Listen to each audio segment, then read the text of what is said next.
O direito fundamental à privacidade bancária em conflito com o direito fundamental à prova na relação processual. Luiz Carlos de Assis Júnior, Luciano Martinez, Rodolfo Pamplona Filho.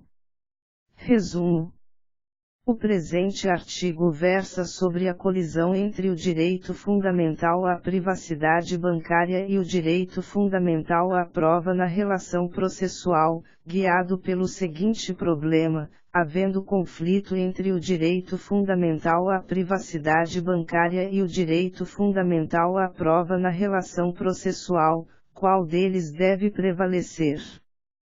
Para responder ao problema, utilizou-se o método do caso a partir do estudo de um julgamento representativo da controvérsia decidido pela subseção e especializada em dissídios individuais do Tribunal Superior do Trabalho. O desenvolvimento passou pela revisitação da teoria dos direitos fundamentais e sua eficácia irradiante, pelo estudo específico do direito fundamental à privacidade e o sigilo bancário e o direito fundamental à prova. Concluiu-se que na colisão entre o direito fundamental à privacidade bancária e o direito fundamental à prova na relação processual, o uso de dados bancários como meio de prova depende de prévia autorização judicial e deve ser preservado seu caráter sigiloso mediante acesso restrito às partes. Evidenciou-se que essa solução não é suficiente para a completa proteção da privacidade bancária e foi proposto que o interessado na produção da prova indique parâmetros de acesso aos dados bancários, e que seja oportunizado à outra parte a possibilidade de fundamentar a necessidade de modulação dos parâmetros indicados. Introdução. O presente artigo versará sobre o conflito entre o direito fundamental à privacidade bancária e o direito fundamental à prova na relação processual trabalhista, a partir do seguinte problema: havendo conflito entre o direito fundamental à privacidade bancária e o direito fundamental à prova na relação processual, qual deles deve prevalecer? Para responder ao presente problema, a pesquisa será guiada pelo estudo de caso no julgamento do recurso de embargos em embargos de declaração em recurso de revista, EEDRR, número 5210055.2009.5.0093 julgado pela subseção e especializada em dissídios individuais do Tribunal Superior do Trabalho, TST-SD e EEDRR número 5210055.2009.5.0093. Esse caso foi marcado especificamente pelo conflito entre o direito fundamental à privacidade bancária do trabalhador bancário e o direito fundamental à prova do empregador no processo judicial trabalhista. A decisão foi pela prevalência do direito fundamental à privacidade bancária, sendo necessário identificar as razões. O estudo discutirá, ainda, perspectivas concernentes à questão mais ampla, o próprio tema da teoria dos direitos fundamentais e sua eficácia irradiante. Trata-se de premissa essencial para a compreensão particular dos direitos fundamentais à privacidade e à prova na relação privada. O objetivo geral deste artigo é explanar as razões para a prevalência do direito fundamental à privacidade bancária frente ao direito fundamental à prova no processo judicial trabalhista naquele caso e propor sua generalização para outros casos semelhantes. Para isso, traçou-se como objetivos específicos, e, relatar o caso com a identificação dos pontos generalizáveis. 2. Analisar a teoria dos direitos fundamentais e sua aplicabilidade nas relações entre particulares. 3. Analisar o direito fundamental à privacidade. 4. Analisar o direito fundamental à prova, e, v. Investigar a solução do conflito entre os direitos fundamentais pautada na proporcionalidade. Para o alcance destes objetivos, o trabalho será desdobrado nas seguintes partes. Inicialmente, será relatado o caso estudado com a finalidade de identificar os elementos envolvidos no conflito entre o direito fundamental à privacidade bancária do empregado bancário e o direito fundamental à prova. Em seguida, será analisada a teoria dos direitos fundamentais e sua eficácia irradiante, seguido do estudo específico dos direitos fundamentais à privacidade e à prova. Será, então, evidenciado o conflito entre o direito fundamental à privacidade e o direito fundamental à prova, sugerindo-se solução por meio do princípio da proporcionalidade. Ao final, identificadas as razões da decisão, ratio ou decidendi, do caso estudado, serão destacados elementos que sirvam como instrumental metodológico para resolver outros casos semelhantes. 2. Seleção e relato do caso estudado. A presente pesquisa adota o método do caso, em que se buscou problematizar a situação ocorrida no julgamento do recurso de embargos em embargos de declaração em recurso de revista, EEDRR, número 52100-55.2009.5.09.0093, julgado pela subseção e especializada em dissídios individuais do Tribunal Superior do Trabalho. O problema de fundo a ser experimentado a partir da situação concreta é o conflito entre o direito fundamental à privacidade bancária e o direito fundamental à prova na relação processual. Optou-se por realizar esta pesquisa a partir de caso julgado pelo Tribunal Superior do Trabalho, tendo em vista a tensão latente entre direitos fundamentais na relação trabalhista, sendo, portanto, campo fértil para a pesquisa de conflito de direitos fundamentais nas relações privadas. A seleção do caso ocorreu no Banco Nacional de Jurisprudência Trabalhista, Banjur-TST, por meio de ferramentas disponibilizadas pelo próprio sistema do Banjur-TST. Utilizou-se o termo direito Praxis 2 fundamental Praxis 3 intimidade para garantir que os resultados fossem os mais fiéis possíveis ao termo direito fundamental à intimidade, o que resultou em um total de 415 documentos. Daqueles 415 documentos, apenas 19 eram da subseção e especializada em dissídios individuais, SD1, do TST, o que tornou viável sua análise para a escolha do caso.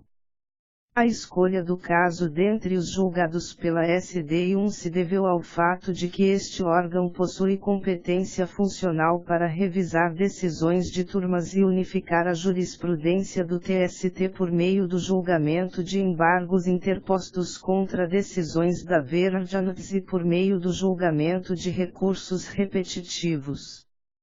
Não foi delimitado nenhum período temporal para a pesquisa, uma vez que o número de resultados foi de apenas 19 casos para os termos e fórmula pesquisados. Das 19 decisões encontradas, 8 casos versavam sobre alegada violação do direito fundamental à intimidade em função da revista íntima em bolsas, 7 casos sobre alegação de violação do direito fundamental à privacidade bancária nas hipóteses em que o empregador bancário utilizasse dos expedientes da Lei N. 9.613/98, e 4 casos em que o direito fundamental à privacidade não foi objetivo da decisão em si, mas apenas obter dictum. Daqueles 7 Casos sobre alegação de violação do direito fundamental à privacidade bancária. O julgamento no ZEDRR número 5210055.2009.5.0093 se destacou dos demais porque reconheceu a violação do direito fundamental à privacidade bancária em razão do exercício do direito fundamental à prova, tendo sido o caso selecionado. Especificamente no caso selecionado, identificou-se um conflito entre direitos fundamentais, qual seja, o direito à privacidade bancária em conflito com o direito fundamental à prova do empregador. Destaca-se o fato de que o conflito entre direitos fundamentais neste caso não se deu numa relação de direito material, mas, sim, numa relação de direito processual. Parte-se da premissa de que o estudo dos direitos fundamentais não teria utilidade prática se limitado à reprodução e comentários ao conteúdo previsto na Constituição. A relevância está no estudo das condições nas quais um direito fundamental pode ser restringido ou limitado, e das situações de solução para os frequentes conflitos entre os próprios direitos fundamentais, tal como se objetiva na presente investigação sobre conflito entre direito fundamental à privacidade bancária e o direito fundamental à prova na relação processual. Por isso, a presente pesquisa é guiada pelo método do caso. O caso selecionado originou-se no Tribunal Regional do Trabalho do Paraná, TRT 9ª Região. Foi ajuizada reclamação trabalhista com pedido de determinadas parcelas, e a defesa alegou pagamento. Para comprovar o pagamento, a defesa apresentou como prova os extratos da conta salário da reclamante, cuja conta salário era gerida por uma das reclamadas, uma instituição financeira. O conflito entre os direitos fundamentais à privacidade e à prova se deu no bojo da relação processual. A reclamante ajuizou nova ação contra as reclamadas com pedido de indenização por danos morais decorrentes da violação do direito à privacidade no processo anterior, em função da quebra do sigilo bancário sem prévia autorização judicial. Esse é o caso aqui relatado. TST-SDIE-EDRR número 52100-55.2009.5.0093. Em primeiro grau, as instituições financeiras foram condenadas a pagar indenização por danos morais em razão da violação do sigilo bancário da reclamante nos autos da ação anterior, configurando-se abuso do direito à prova e do direito de defesa. O Tribunal Regional do Trabalho da 9ª Região, no julgamento do recurso ordinário, reformou a sentença de primeiro grau sob fundamento de que a quebra do sigilo bancário é o ato de disponibilização da movimentação financeira do correntista a terceiros. Seu uso endoprocessual para defesa com apresentação como prova dos extratos bancários da conta salário não configuraria quebra de sigilo bancário, a violação do sigilo bancário apenas ocorreria com exteriorização da informação, o que não ocorreu no caso. Por meio de recurso de revista interposto pela reclamante, o caso foi distribuído à 4ª Turma do Tribunal Superior do Trabalho, TST, e a decisão do TRT 9ª Região foi reformada, restabelecendo-se a decisão de primeiro grau. Dada a existência de divergência no âmbito do TST, o caso foi levado da 4ª Turma para a subseção e especializada em dissídios individuais do Tribunal Superior do Trabalho com recurso de embargos de divergência.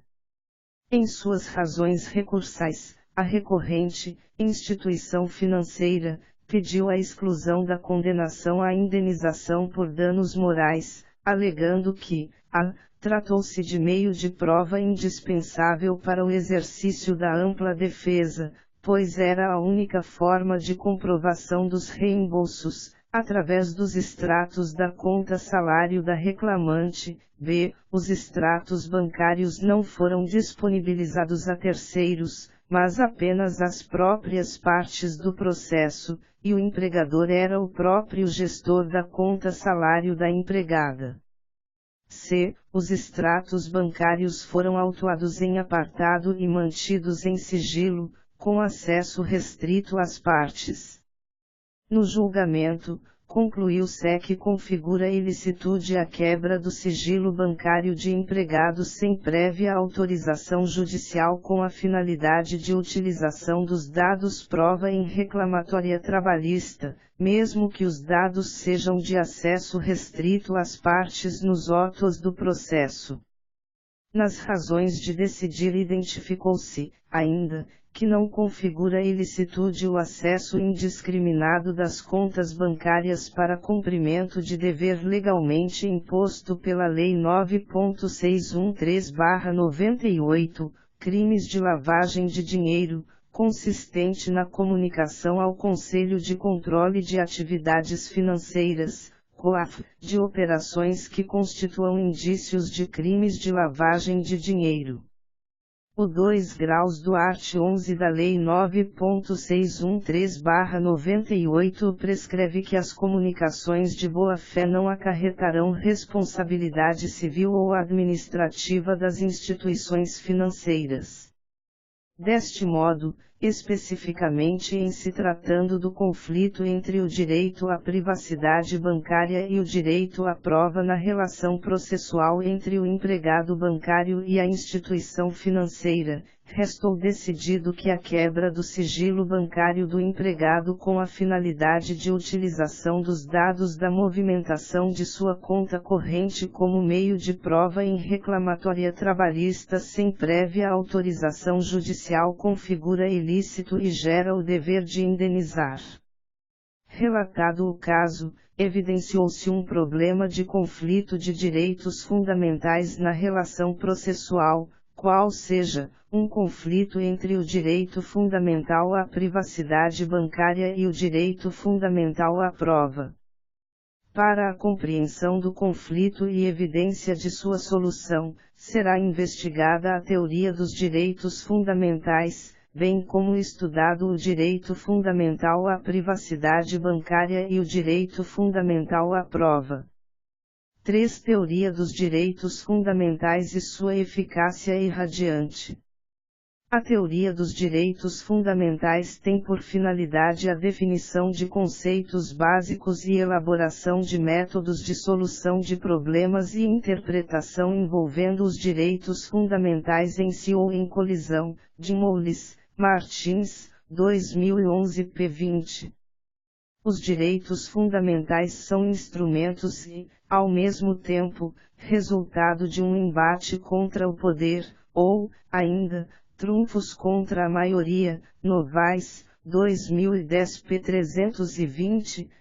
Essa fundamentalidade integra o conteúdo da dignidade da pessoa humana, e sua fundamentalidade pode ser formal, quando estiver expresso na Constituição, ou apenas material, em razão prima facie do seu conteúdo e importância, Cunha Júnior, 2008, p. 520.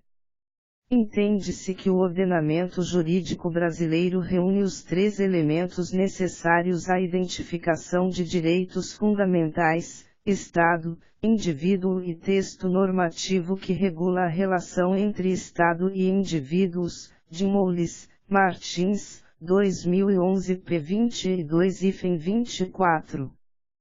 Por Estado, entende-se o Estado moderno, com exercício de poder num dado território e organizado administrativamente. O indivíduo é pensado em si, como detentor de direitos que podem ser individualizados e titularizados por cada pessoa, bem como o oposto ao Estado e à própria sociedade. O texto normativo é a Constituição da República Federativa de 1988, que traz um rol expresso e formal de direitos fundamentais em seu título segundo. Um direito fundamental, contudo, não se caracteriza como tal apenas por estar cunhado expressamente na Constituição, pois, fundamental será todo aquele direito cujo exercício representa a expressão da dignidade da pessoa humana, cabendo à doutrina e à jurisprudência a análise científica que permita sua identificação. Tal característica é percebida também no direito comparado. Chemerinsky, 2006, p. 476, observa que a Constituição dos Estados Unidos contém poucos dispositivos sobre garantias fundamentais. Parte disso se deve ao fato de que o constituinte originário entendeu que não era necessário enumerar os direitos fundamentais porque qualquer tentativa de fazê-lo jamais seria completa, o que poderia gerar uma negativa de proteção aos direitos fundamentais não catalogados. No mesmo sentido, Martim Retortillo e Otto Y. Pardo, 1992, p. 94, escrevendo sobre os direitos fundamentais na Constituição Espanhola, congregam que a referência topográfica dos direitos fundamentais presume sua fundamentalidade, mas não se trata de demarcação mecânica e automática, senão facilitadora dos direitos fundamentais. No ordenamento jurídico brasileiro, também se reconhece direitos fundamentais apenas em razão da sua fundamentalidade material, conforme decidido pelo Supremo Tribunal Federal no julgamento da ação direta de inconstitucionalidade número 712-MC. Esta pesquisa versa sobre o direito fundamental à privacidade e o direito fundamental à prova. O direito fundamental à privacidade está formal e textualmente previsto como tal no artigo 5º, x, da Constituição Federal. O direito fundamental à prova, contudo, não possui uma referência textual expressa, mas é extraído de diversos dispositivos constitucionais analisados sistematicamente, como o devido processo legal, artigo 5º, LIV, a garantia de contraditório e da ampla defesa, artigo 5º, LV, e a inadmissibilidade das provas ilícitas, artigo 5º, LVA. A compreensão de que os direitos fundamentais podem ser expressos e não expressos também passa pela análise de suas características, destacando-se, sem prejuízo de outras, sua historicidade, universalidade e limitabilidade. A historicidade é uma das mais importantes características dos direitos fundamentais, pois, é por meio dela que se entende que os direitos fundamentais são reconhecidos como resultado de lutas e conquistas. De modo geral, no entanto, o esforço histórico dos direitos fundamentais pode ser dividido em duas grandes fases, a do Estado liberal e a do Estado social. Neste aspecto, os direitos fundamentais estão intimamente ligados ao constitucionalismo, cujos dois grandes marcos são a Revolução Norte-Americana, de 1787, e a Revolução Francesa, de 1791. Surgem, então, a Constituição estadunidense e a Constituição francesa como as primeiras constituições escritas. Sua forma escrita contribuiu enormemente para se reconhecer a rigidez da Constituição e a sua supremacia. Chemerinsky, 2006, p. 6. Nos Estados Unidos, a Convenção Constituinte de 1787 reduziu a termo aquilo que viria posteriormente a se tornar a Constituição norte-americana. O processo de ratificação pelos Estados, no entanto, não foi simples, uma vez que os antifederalistas não concordavam com a inexistência expressa de direitos individuais no texto constitucional. Isso levou à aprovação com a ressalva, pela maioria dos estados, de que o novo governo criaria imediatamente emendas de direitos de Bill of Rights, que se concretizou em 1791, Chemerinsky, 2006, p. 1012. A Constituição dos Estados Unidos, com mais de 200 anos de existência, não possui um rol extenso de direitos fundamentais expressos, mas a nona emenda assegura os direitos não formalmente constitucionais. A enumeração de alguns direitos na Constituição não nega ou desrespeita outros direitos reconhecidos pelo povo. The enumeration in the Constitution of certain rights shall not be construed or denied or disparaged as written by people. Justamente com o fundamento da não taxatividade do rol de direitos fundamentais, e muito firmemente com base no princípio do due process of law, que a Suprema Corte dos Estados Unidos reconheceu muitos direitos não previstos expressamente, tal como, the right to privacy, vida privada e intimidade, Warren, Brandes, 1890, Chivarts, 2004. No Brasil, em 1988, após o fim do ciclo autoritário militar, foi editada uma das mais expressivas constituições do mundo em termos de garantias fundamentais, a Constituição da República Federativa do Brasil, 1988, que possui extenso rol expresso de direitos fundamentais, não excludentes de outros decorrentes do regime e dos princípios por ela adotados, ou dos tratados internacionais em que a República Federativa do Brasil seja parte, art. 5º, 2 graus, da CF 88.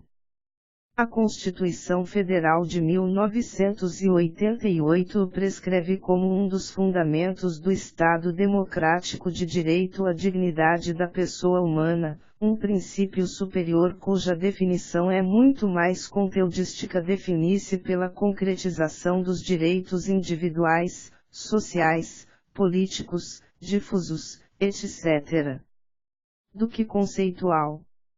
Conforme explicitou Daniel Sarmento, 2008, p. 85, o princípio da dignidade humana representa o epicentro axiológico da ordem constitucional, irradiando efeitos sobre todo o ordenamento jurídico, de modo que este princípio justifica a atualização e adequação da concretização normativa da Constituição com a realidade e sua força vinculativa.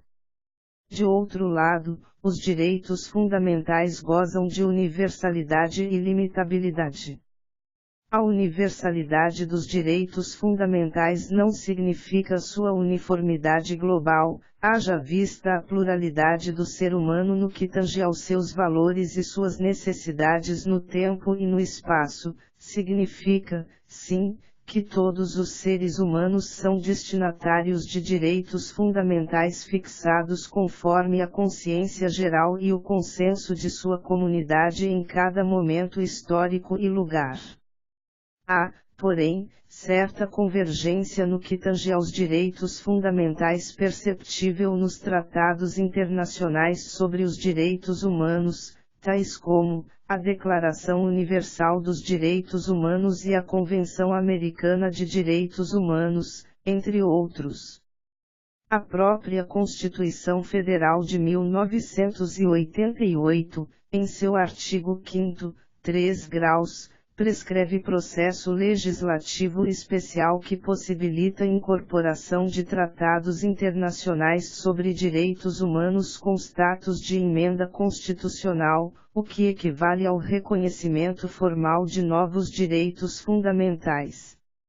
Finalmente, os direitos fundamentais estão sujeitos a limitações. É possível identificar na doutrina a limitação em razão dos custos dos direitos, costs of rights theory, segundo a qual toda concretização de direito que requeira uma ação positiva do Estado, dependerá de recursos, e, como os recursos são escassos, é preciso fazer escolhas. Amaral, 2010, Galdino, 2005. As escolhas refletirão na medida de promoção de cada direito, o que é, por sua vez, uma limitação ao próprio direito. Na Teoria dos Direitos Fundamentais, Alix, 2015, classifica as restrições aos direitos fundamentais em restrições diretamente constitucionais, quando a própria Constituição limita um direito fundamental, como é o caso da liberdade de reunião sem armas, artigo 5º, 16, e restrições indiretamente constitucionais, quando a Constituição outorga competência ao legislador infraconstitucional por meio de cláusulas de reserva legal para facultá-lo restringir um direito constitucionalmente garantido. Como é o caso da liberdade de profissão, artigo 5º, 13, CF 88. Dada a hierarquia de norma constitucional dos direitos fundamentais, apenas podem sofrer restrições por normas de hierarquia também constitucional, seja direta ou indiretamente.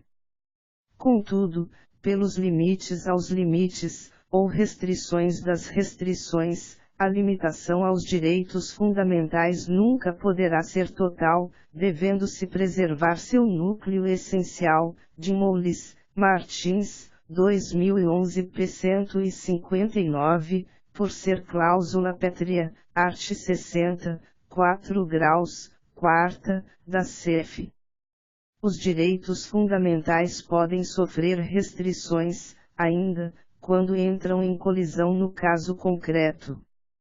Em abstrato, os direitos fundamentais podem ser tomados numa forma de liberdade geral, mas quando o exercício de um direito fundamental por alguém colide com o direito fundamental de outrem, esse conflito será solucionado por meio de um critério de proporcionalidade, de Moles, Martins, 2011, p. 161.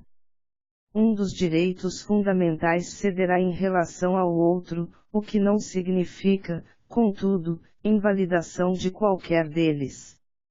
Embora os direitos fundamentais tenham surgido como espécie de autolimitação ao próprio Estado, a noção de eficácia dos direitos fundamentais sofreu expressiva mudança ao se perceber que a realidade desmente a existência de uma igualdade jurídica em boa parte das relações jurídicas firmadas entre pessoas privadas, Bilbao Ubilus, 2006, p. 303.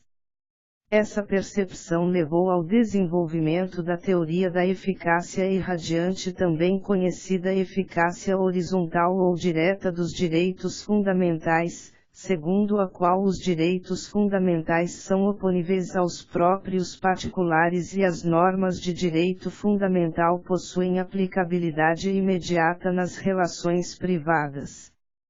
Em seu artigo 5º, 1 graus, a Constituição Federal prescreve que as normas definidoras dos direitos e garantias fundamentais têm aplicação imediata, levando à conclusão de que não dependem da intermediação do legislador infraconstitucional para sua eficácia e tampouco ficam limitadas às relações entre o particular e o Estado. Desse modo, a eficácia dos direitos individuais nas relações privadas é direta e imediata, não dependendo da atuação do legislador ordinário, nem se exaurindo na interpretação das cláusulas gerais do direito privado, Sarmento, 2008, p. 237. Nas relações privadas ocorrem casos expressivos de conflitos de direitos fundamentais, pois ali também há o fenômeno do poder e a capacidade de determinar ou condicionar o comportamento dos outros para impor sua vontade. Esses conflitos podem dar origem à colisão de direitos nas relações privadas, e sua solução no caso concreto poderá representar a limitação do próprio direito, pois, os direitos fundamentais não são absolutos.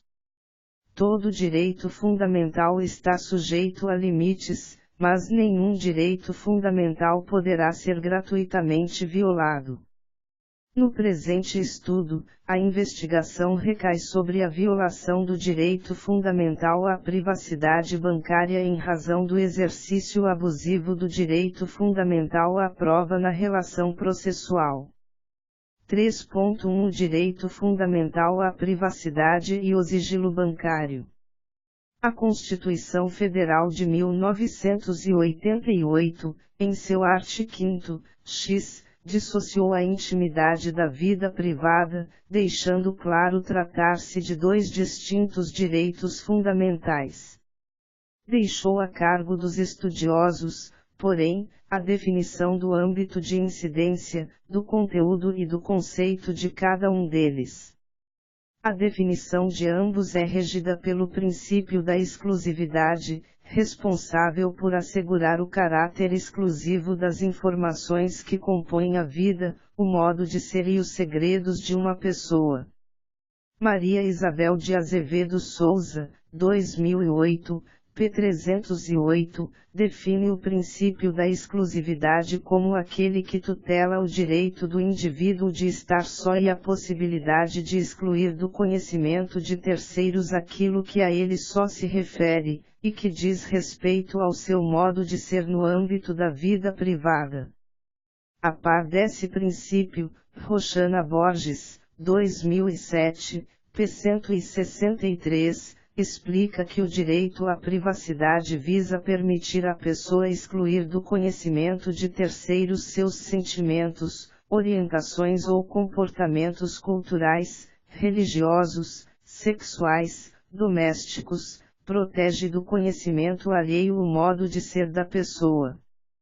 Tércio Sampaio Ferraz, 1992, também pondera que quando se considera a individualidade, está-se a considerar aquilo que é exclusivo, ou seja, aquilo que passa pelas opções pessoais, afetadas pela subjetividade do indivíduo e que não é guiada nem por normas nem por padrões objetivos. Vida privada e intimidade são guiados, portanto, pelo princípio da exclusividade, o qual autoriza a pessoa a omitir suas informações ou guardar para si o seu modo de conduzir a própria vida. Logo, a diferença entre vida privada e intimidade não é de fundamento, mas de grau. Ambos regem-se pela exclusividade, mas a intimidade define-se pelo caráter profundamente agudo em relação à vida privada. Compõe a intimidade de uma pessoa seus segredos mais íntimos, excluídos do conhecimento até mesmo dos familiares mais próximos. Dado o caráter circunstancial do conteúdo da vida privada e da intimidade, é bastante difícil conceituá-los, razão porque é comum sua definição por exemplos estruturais, mas não são rígidos, especialmente considerando costumes notórios atuais que envolvem a exposição da vida privada e da intimidade nas redes sociais. É no recôndito da vida privada que se esconde a intimidade, na linha de raciocínio até aqui desenvolvida, é a intimidade o mais exclusivo dos direitos, que impede qualquer publicidade, ou seja, o direito à intimidade é o segredo pessoal. A intimidade e a vida privada guardam autonomia entre si, embora componham o gênero da privacidade. No presente estudo, o caso relatado evidencia um conflito envolvendo o sigilo bancário. Seria o sigilo bancário protegido pelo direito à privacidade? A Constituição Brasileira de 1988 não trata expressamente do sigilo bancário, no entanto, há consenso na doutrina, cf. Ferraz Jr., 2001, e na jurisprudência, cf. STF, MS 22801/DF, de que a proteção do sigilo bancário está inserida no âmbito de proteção da intimidade e da vida privada, no artigo 5º, x, da Constituição Federal. Estariam, então, todas as operações bancárias do indivíduo protegidas do conhecimento de quem quer que seja em razão do princípio da exclusividade? A resposta não é tão simples.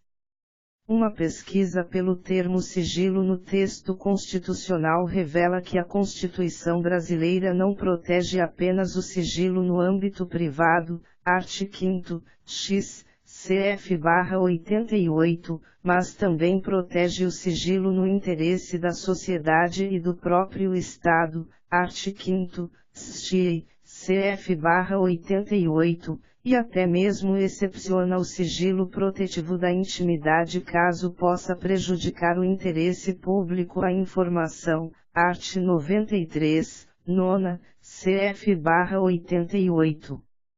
Esses apontamentos demonstram que o sigilo não é privativo do direito fundamental à privacidade e tampouco seu objeto de proteção, mas um dos meios pelos quais se pode proteger a privacidade.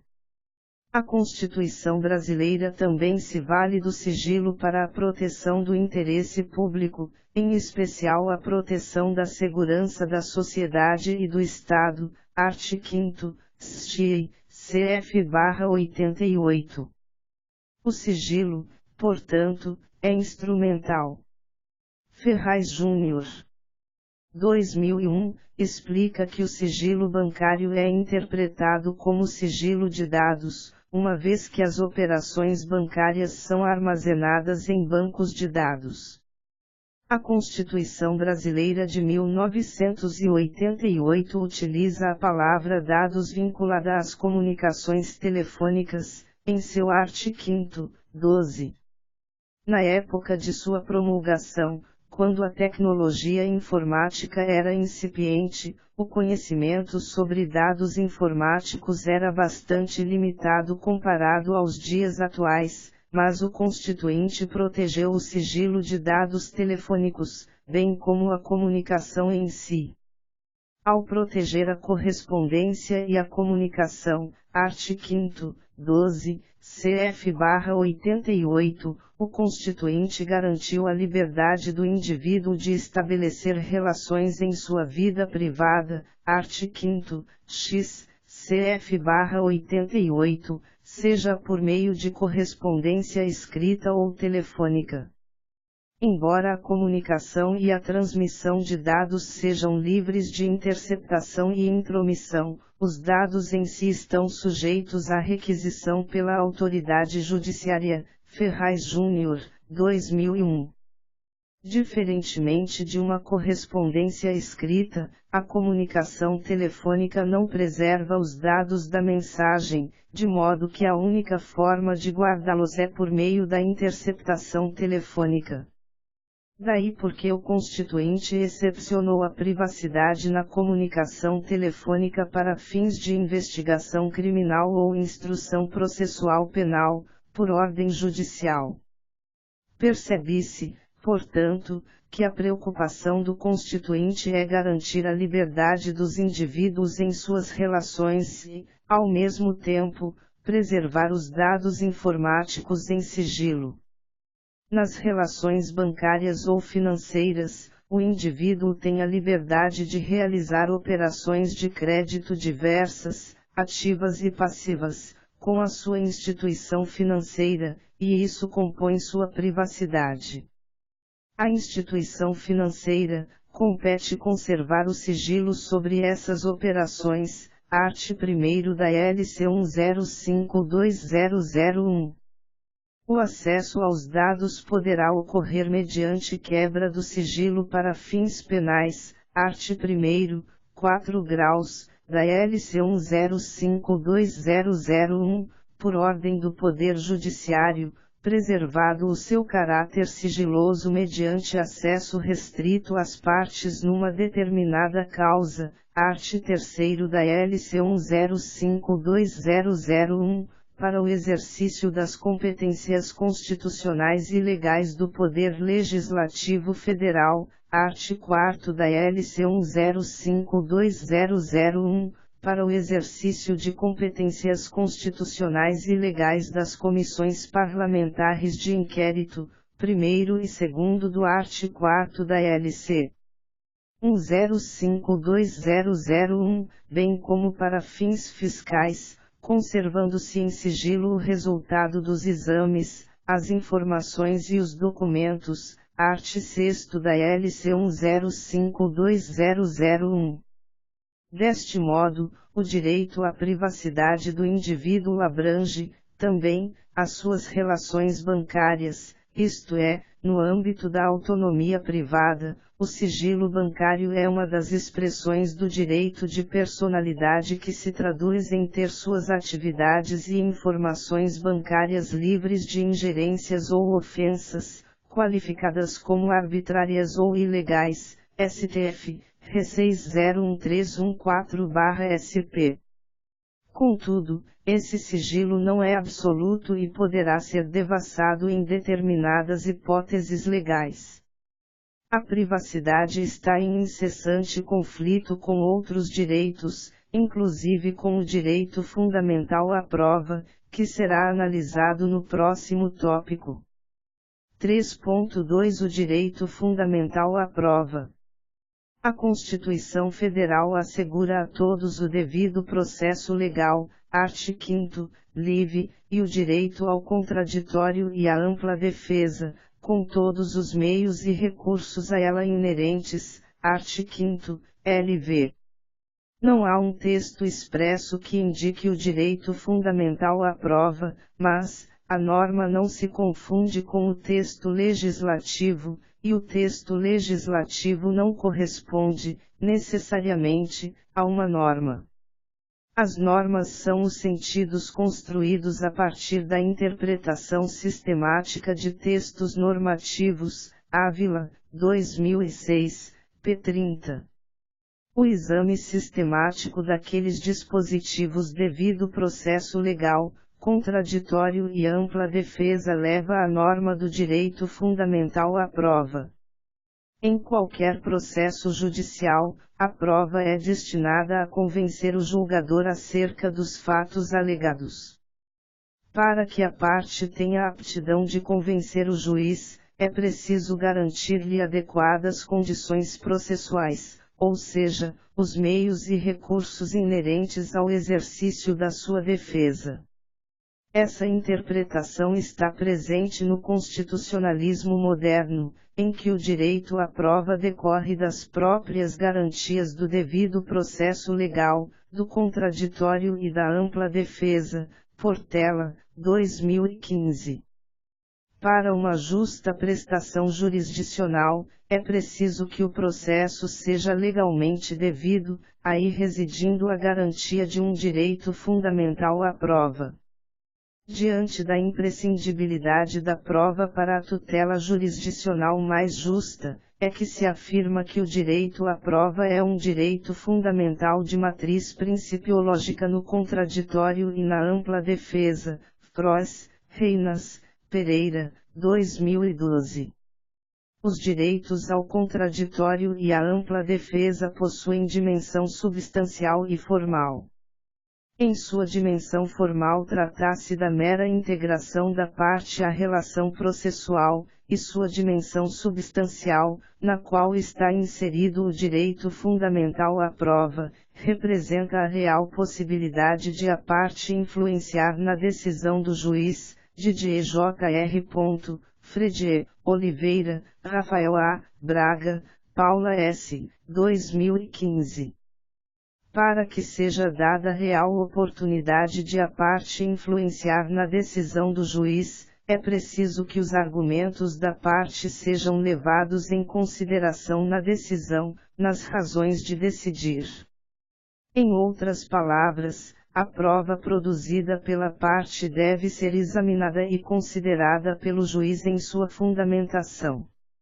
Disse, assim, que o direito fundamental à prova compreende situações diversas, tais como, o direito de requerer provas, de produzir provas, de participar da produção da prova, de manifestar-se sobre a prova produzida, e o direito a que a prova seja examinada e considerada pelo órgão julgador na fundamentação da sua decisão, Didier Jr.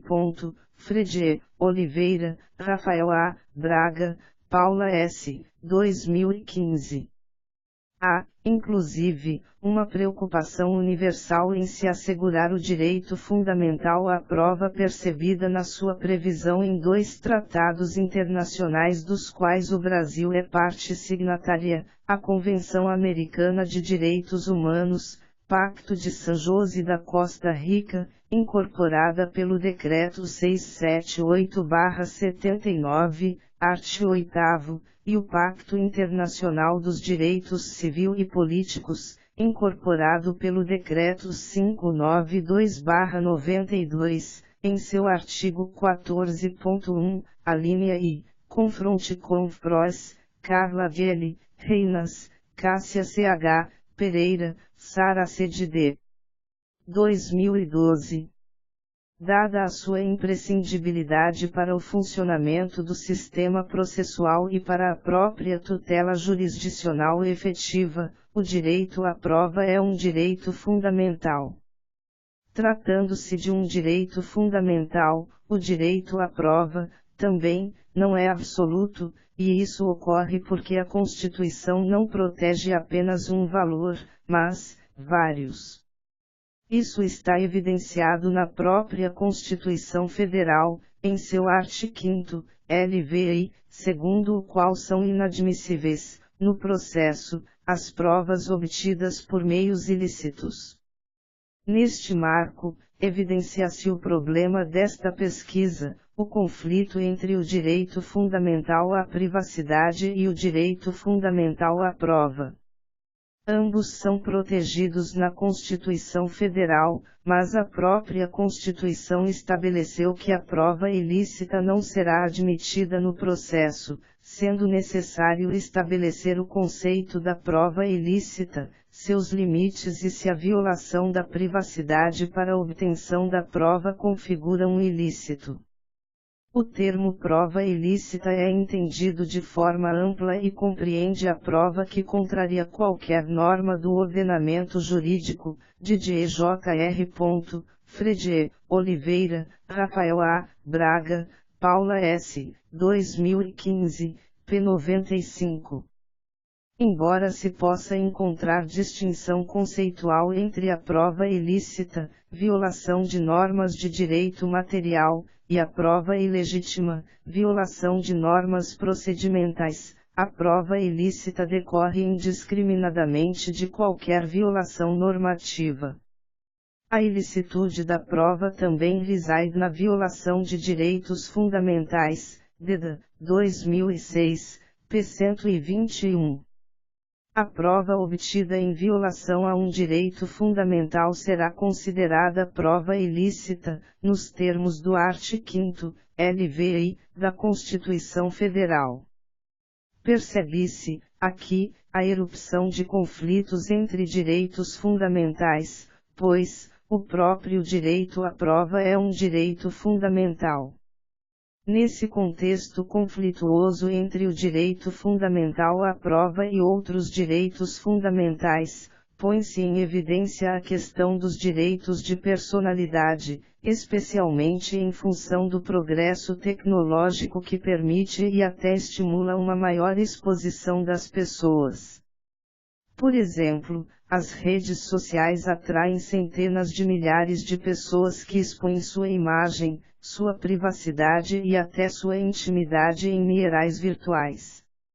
A solução para um possível conflito decorrente do uso desses dados variará caso a caso, pois a forma como o dado foi obtido e o uso dele feito influenciará na decisão que solucionar o conflito. Assim como se armazena imagens, também são armazenados dados financeiros. Os dados financeiros são tradicionalmente armazenados em instituições financeiras, que guardam por dever legal todas as operações ativas e passivas de seus usuários. Atualmente, esse armazenamento de dados financeiros já ocorre também em espécies de redes sociais, seja por preenchimento voluntário, como ocorre com o aplicativo Mobius, ou automatizado, como ocorre no Guia Bolso. O uso das informações bancárias é conflituoso, o que se evidencia pela preocupação do legislador na regulamentação sobre o tema, a exemplo, da Lei Complementar 105/01 e da Lei 9.613/98. Ao mesmo tempo em que a preservação em sigilo dos dados bancários é imposta pela garantia da privacidade, a sua abertura é regulamentada com fins protetivos de outros valores, a exemplo do sistema tributário. Quando se trata do uso dos dados bancários como prova na relação processual, o conflito é evidente, pois, de um lado, estará a privacidade e, de outro, o exercício substancial da ampla defesa com anseio de convencer o julgador acerca de determinada alegação. Não há uma solução única para esse conflito, embora se possa identificar razões que poderão ser consideradas no julgamento de casos semelhantes, conforme se passa a demonstrar. 4. Conflito entre direitos fundamentais e as razões de decidir. Diante do conflito apresentado entre o direito fundamental à privacidade bancária e o direito fundamental à prova, de que instrumento o julgador dispõe para decidi-lo? Antes de qualquer indicação, é preciso sublinhar que o direito à privacidade, previsto no artigo 5º, da Constituição Federal, não possui cláusula de reserva legal, de modo que, virtualmente, todo conflito envolvendo esse direito será resolvido no caso concreto. Ressalva-se a própria privacidade bancária, cuja reserva legal pode ser identificada no 1 graus do artigo 145 da Constituição Federal, segundo o qual é facultado à administração tributária identificar o patrimônio, os rendimentos e as atividades econômicas do contribuinte, nos termos da lei. Essa regulamentação está na LC 10520001, cuja constitucionalidade foi reconhecida pelo STF no julgamento das ações diretas de inconstitucionalidade número 2386, 2397 e 2859, e do recurso extraordinário número 601.314, em fevereiro de 2016. Observou-se, também, que o direito à privacidade está em constante conflito com outros direitos, especialmente diante da tecnologia de informação em texto, áudio e vídeo sem barreiras, imediata e globalizada. Esses incessantes conflitos envolvendo o direito à privacidade são parte da sua essência e possuem vários desdobramentos, inclusive, a privacidade bancária, que aqui é discutida em conflito com o direito fundamental à prova. A própria existência dos direitos fundamentais e os conflitos surgidos de sua colisão ou da intervenção estatal, levou à necessidade de desenvolvimento de um critério para a solução desses problemas. O critério mais utilizado, no Brasil, é o da proporcionalidade, originado no Tribunal Constitucional Federal Alemão, na década de 50, e atualmente está largamente difundido em vários países do mundo, de Moles, Martins, 2011, p. 167. Desse modo, parte-se do pressuposto de que o critério a ser utilizado pelo julgador na solução do conflito entre o direito fundamental à privacidade bancária e o direito fundamental à prova será o da proporcionalidade. Isso está em consonância com a ideia de que os direitos fundamentais são interpretados a partir da teoria dos princípios, Alexi, 2011, uma vez que a Constituição não os prevê de forma absoluta, mas como mandados de otimização e, quando houver colisão, resolve-se por meio da proporcionalidade. Do ponto de vista prático, a aplicação da proporcionalidade perpassa por três critérios: da adequação, da necessidade e da proporcionalidade em sentido estrito, Alexi, 2011. A adequação consiste no teste que afasta os meios não adequados para a realização do direito, sendo considerado inadequado o meio que, além de impedir a realização de dado direito, ainda diminui o grau de efetivação do outro. A necessidade consiste em verificar se uma medida restritiva adequada é necessária, e, sendo necessária, dentre as várias medidas restritivas adequadas possíveis, a ideia é identificar a menos onerosa ou agressiva ou lesiva. Por sua vez, a proporcionalidade em sentido estrito é a norma da ponderação, segundo a qual quanto maior seja o grau de não satisfação ou restrição de um dos princípios em conflito, tanto maior deve ser a importância da satisfação do outro. Alexi, 2011, p. 15. A ponderação não suprime determinado direito do ordenamento jurídico, mas admite que num caso concreto se possa preponderar um sobre o outro em razão de fatores que pesam em seu favor. Feitas essas considerações sobre o princípio da proporcionalidade como técnica de julgamento, necessário identificar as razões de decidir no caso estudado. TST-SDIE-EDRR número 5210055.2009.5.0093. Trata-se de um caso em que houve conflito entre o direito fundamental à privacidade bancária do empregado bancário e o direito fundamental à prova do empregador que se utilizou de extratos bancários do ex-empregado para provar o pagamento de determinada parcela salarial.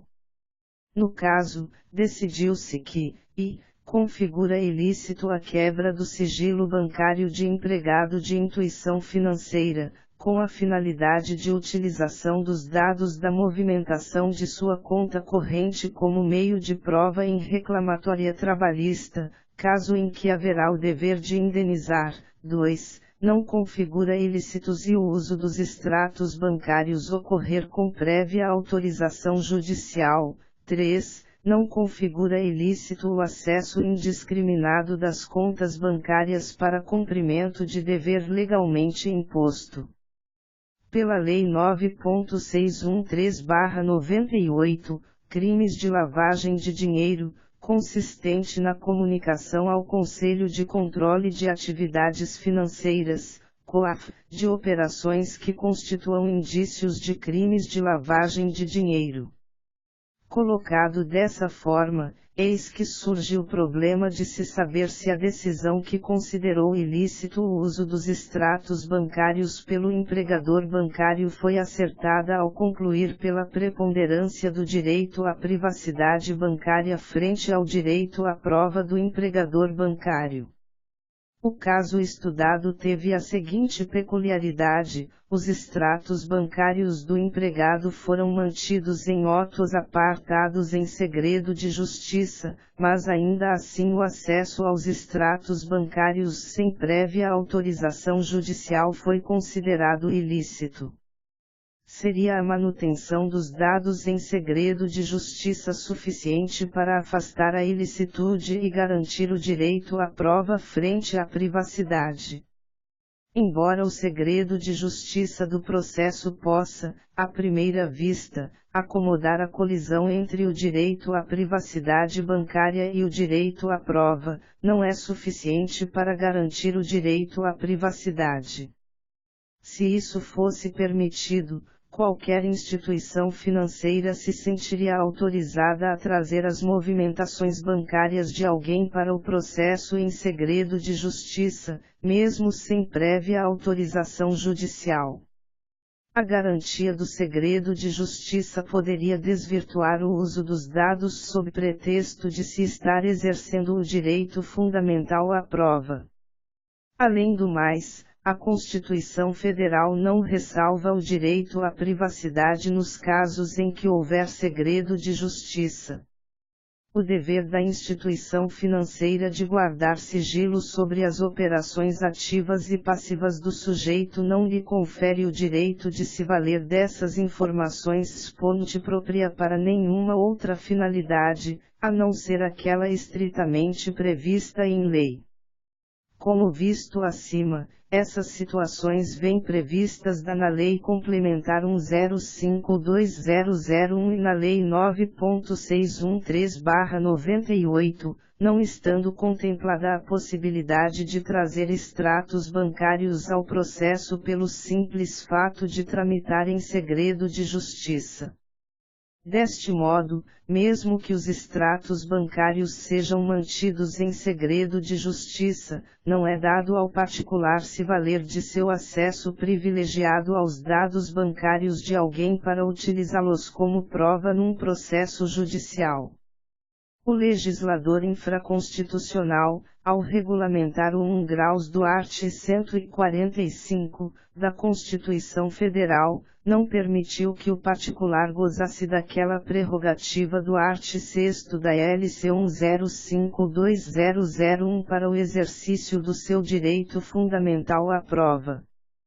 A única possibilidade legalmente regulamentada de se trazer aos autos do processo judicial as operações bancárias do particular está condicionada à autorização judicial, desde que preservado o seu caráter sigiloso mediante acesso restrito às partes, que delas não poderão servir-se para fins estranhos à lide, art. 3º, da LC 10520001. Para que o exercício do direito fundamental à prova por meio de extratos bancários da parte contrária seja considerado regular, não basta o segredo de justiça do processo, mas depende, também, de autorização expressa do Poder Judiciário.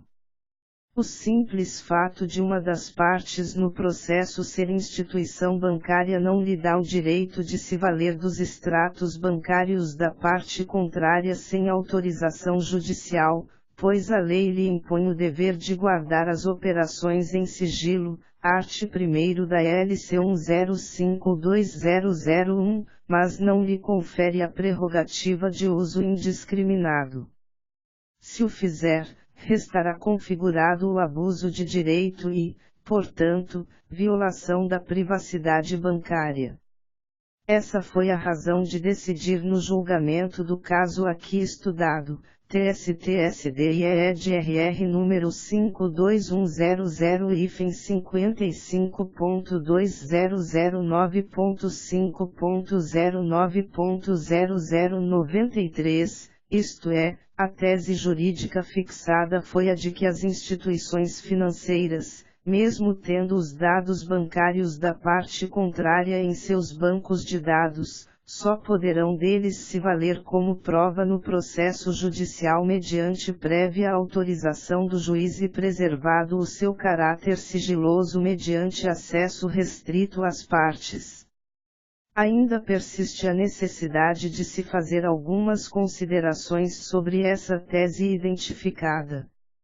Embora a tese tenha sido no sentido de que o acesso aos extratos bancários depende de autorização judicial e sua visualização ficará restrita às partes no processo em sigilo, a privacidade poderá ser melhor protegida se a autorização de acesso ao extrato bancário for modulada para alcançar apenas determinada ou determinadas operações. Se a autorização apenas determinar a vinda dos extratos bancários aos autos do processo, sem discriminar período, operações, entre outros detalhes, a privacidade ainda assim restará violada. Para que a devassa da privacidade bancária mediante autorização judicial seja efetivamente proporcional, faz-se necessário que a parte interessada indique precisamente os parâmetros para a produção desse tipo de prova, de modo a evitar que venham aos autos informações inúteis para fins probatórios. Caso o acesso aos extratos bancários ocorra de modo indiscriminado, sua vida privada, quiçá sua própria intimidade, poderá restar violada. Propõe-se que a parte que detém o ônus da prova e que necessite se valer de dados bancários da parte contrária como prova, indique parâmetros de acesso aos dados, tais como período no tempo, natureza da operação, entre outros critérios que possam ser úteis na discriminação da operação bancária. Por sua vez, com fulcro no princípio da cooperação, expressamente consignado no art. 6º do Código de Processo Civil de 2015, a parte que não concordar com os parâmetros indicados pelo interessado na produção da prova, deverá ter a oportunidade de colocar filtros no acesso às suas operações bancárias, justificando-os, de modo que possa preservar efetivamente a sua privacidade e sua intimidade. Propõe-se, assim, que além da autorização judicial e do sigilo processual fixados na tese do caso estudado, haja a exigência de indicação de parâmetros e, antes de se autorizar a quebra do sigilo bancário, seja dada a oportunidade para que a parte que terá sua privacidade devassada possa fundamentar a necessidade de modulação dos parâmetros indicados, como forma de garantia da sua privacidade em contraponto com o direito à prova. 5 Conclusões. O presente artigo foi desenvolvido a partir do método do caso para estudo do problema da colisão entre o direito fundamental à privacidade bancária e o direito fundamental à prova na relação processual com base no julgamento do recurso de embargos em embargos de declaração em recurso de revista número 52100-55.2009.5.0093 julgado pela subseção e especializada em dissídios individuais do Tribunal Superior do Trabalho, TST-SD-IE-DRR número 52100-55.2009.5.0093. Concluiu-se que a tese jurídica ratio decidendi fixada pelo Tribunal para a solução do conflito foi a de que as instituições financeiras, mesmo tendo acesso aos dados bancários da parte contrária em seus bancos de dados, só poderão deles se valer como prova no processo judicial mediante prévia autorização do juiz e preservado o seu caráter sigiloso mediante acesso restrito às partes, sob pena de violarem ilicitamente a privacidade bancária do titular. Evidenciou-se que essa solução não estará completa com a mera autorização judicial de acesso aos extratos bancários, pois, o acesso indiscriminado aos dados bancários poderá gerar grave violação da vida privada e da intimidade. Como solução, propôs-se que, além da autorização judicial e do sigilo processual fixados na tese jurídica do caso estudado como requisito para o exercício regular do direito fundamental à prova, seja exigida a indicação de parâmetros de acesso aos dados bancários, e que, antes de se autorizar a quebra do sigilo bancário, seja dada a oportunidade para que a parte que terá sua privacidade devassada possa fundamentar a necessidade de modulação dos parâmetros indicados, como forma de garantia da sua privacidade em contraponto com o direito à prova.